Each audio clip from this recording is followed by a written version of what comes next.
জ্বরে 2 দিন ধরে জ্বরে যে কি একটা অবস্থা ভাই, মানে না পারি খাইতে, না পারি শুইতে, না পারি শান্তিতে ঘুমাইতে, মানে কি একটা যে অবস্থা।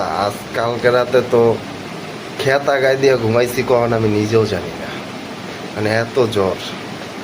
উফ, মানে এটা কি ভাইরাস জ্বর নাকি কারো মনে কোনো কষ্ট দিছি জানি না, মানে হয়তো কারো মনে কোনো কষ্ট দিছি যার কারণে জ্বরে ভুগতেছি।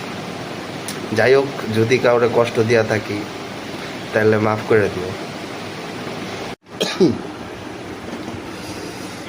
2 দিন ধরে জ্বরে ভুগতেছি, কেউ কোনো খোঁজ খবরও নেয় না, কেউ একটা আবার জিজ্ঞাসাও করে না যে ভাই